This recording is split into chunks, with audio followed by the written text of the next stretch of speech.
और बिहार की राजनीति में इन दिनों काफी गहमागहमी है और नई सरकार के गठन की प्रक्रिया तेज हो गई है। पार्टियां लगातार बैठक कर रही हैं और एनडीए गठबंधन जहां पर मंत्रिमंडल के बंटवारे और डिप्टी सीएम के नाम पर माथापेची कर रहा है, तो वहीं महागठबंधन में हार को लेकर के मंथन जारी है। दूसरी तरफ लालू परिवार में फूट से सियासत भी गरमाई हुई है।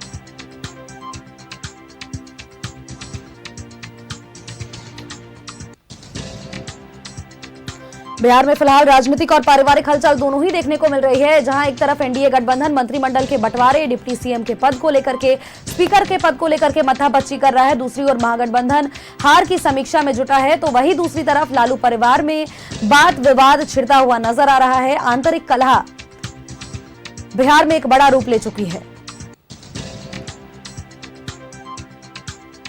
बिहार की राजनीति में फिलहाल गहमागहमी और भी बढ़ चुकी है। नई सरकार के गठन की प्रक्रिया तेज कर दी गई है।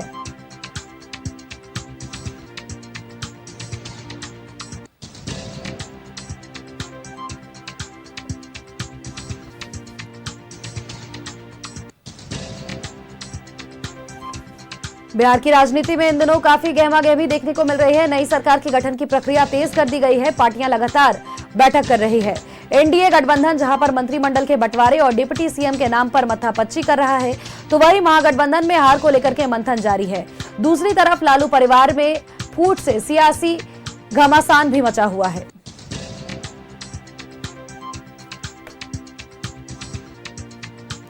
नई सरकार के गठन की प्रक्रिया तेज हो गई है। देखिए, मंत्रिमंडल के बंटवारे को लेकर के सूत्रों के हवाले से खबर निकल करके सामने आई थी। स्पष्ट किया गया था कि इस बार 36 मंत्रियों को मंत्रिमंडल में जगह दी जाएगी।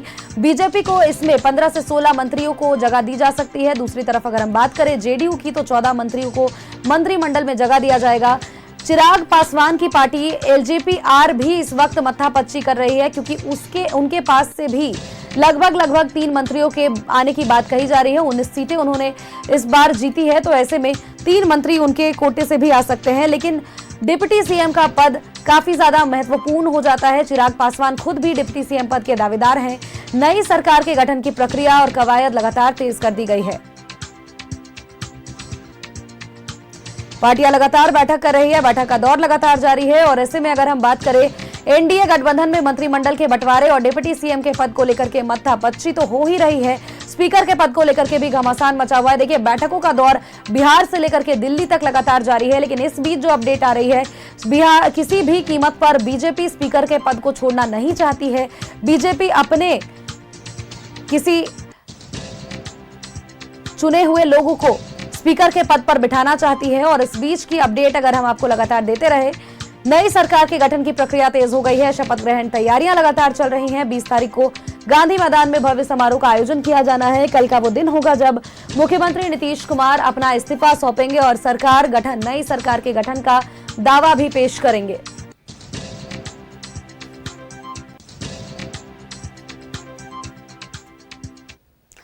खबर पर अपडेट्स के साथ सहयोगी रोहित हमारे साथ पटना से बने हुए हैं। रोहित का एक बार रुख कर लेते हैं। रोहित, बिहार की गलियारों में इस वक्त सियासी घमासान के साथ पारिवारिक कलह, पारिवारिक घमासान भी मचा हुआ है।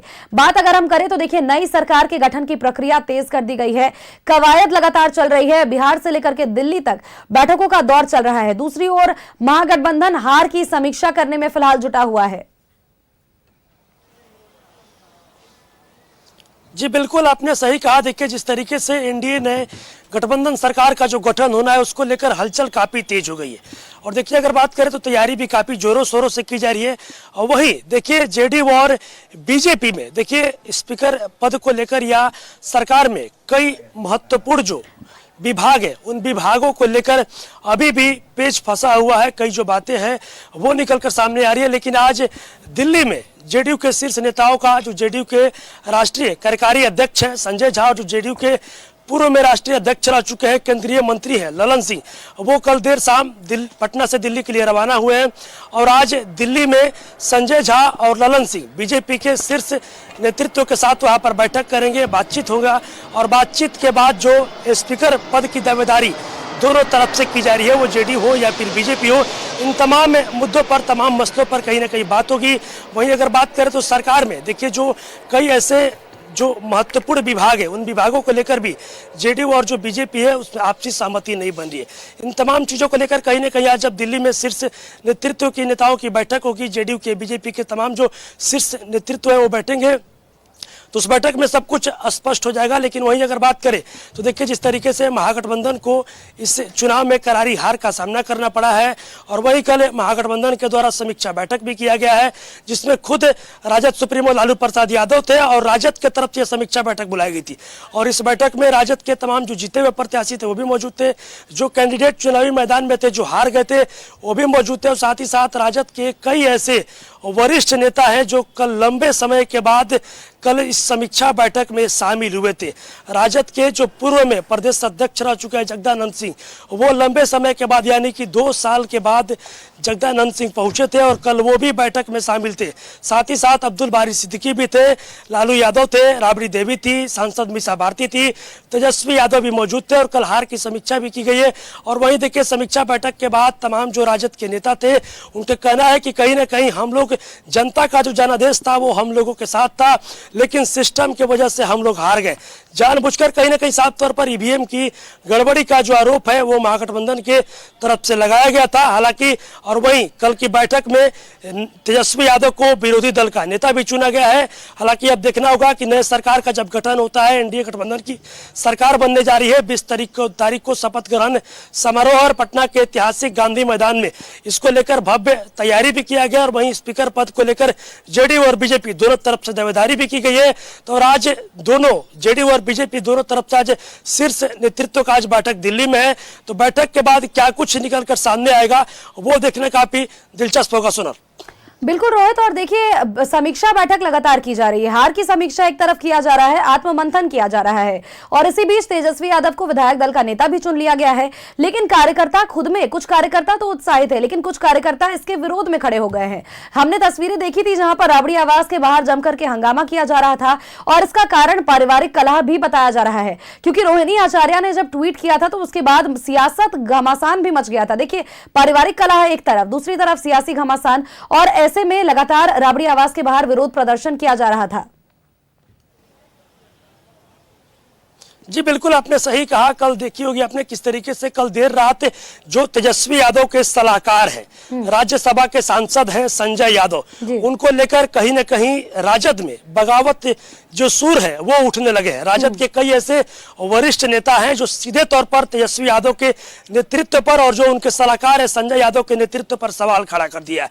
देखिए जो राजद के वरिष्ठ नेता थे और लालू प्रसाद यादव के काफी करीबी माने जाते थे, शिवानंद तिवारी, उन्होंने भी साफ तौर पर तेजस्वी यादव के नेतृत्व पर सवाल खड़ा किया था। और वहीं जो लालू यादव की बिटिया है रोहिणी आचार्य ने भी साफ तौर पर यह कहा था कि जिस तरीके से महागठबंधन को, राजद को इस चुनाव नतीजे में करारी हार का सामना करना पड़ा है, तो आखिर इसका जो जिम्मेवारी है वो कौन लेगा।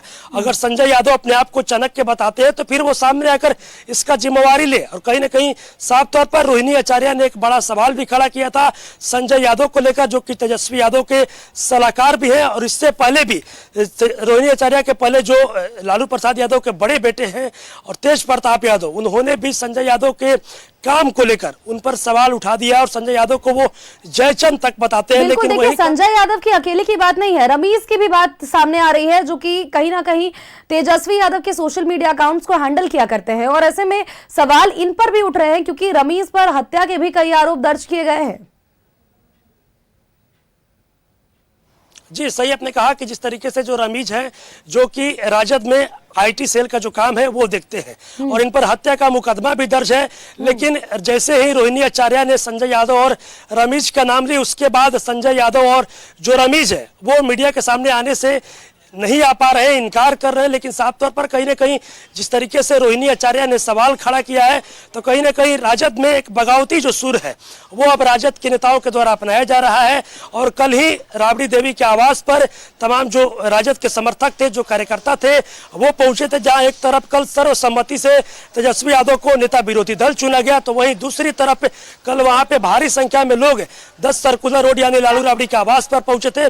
और पहुंचने के बाद सीधे तौर पर कहीं ना कहीं संजय यादव के खिलाफ और रमेश के खिलाफ जमकर नारेबाजी भी की जा रही थी। और सीधा तौर पर राजद के शीर्ष नेतृत्व का या फिर लालू यादव की जो बिटिया है रोहिणी आचार्य का कहना है कि अगर इससे चुनाव नतीजे में राजद को करारी हार का सामना करना पड़ा है, संजय यादव अगर खुद को चाणक्य बताते हैं तो वो सामने आकर और इस हार का जिम्मेवारी ले और बताए कि आखिर पार्टी का इतना गत इस चुनाव में क्यों हुआ कि पार्टी आखिर 25 सीटों पर ही सिमट गई। अपडेट्स लगातार आपसे लेते रहेंगे रोहित। फिलहाल के लिए आपका हमारे साथ जुड़ने के लिए, तमाम जानकारियां दर्शकों तक साझा करने के लिए बहुत बहुत शुक्रिया।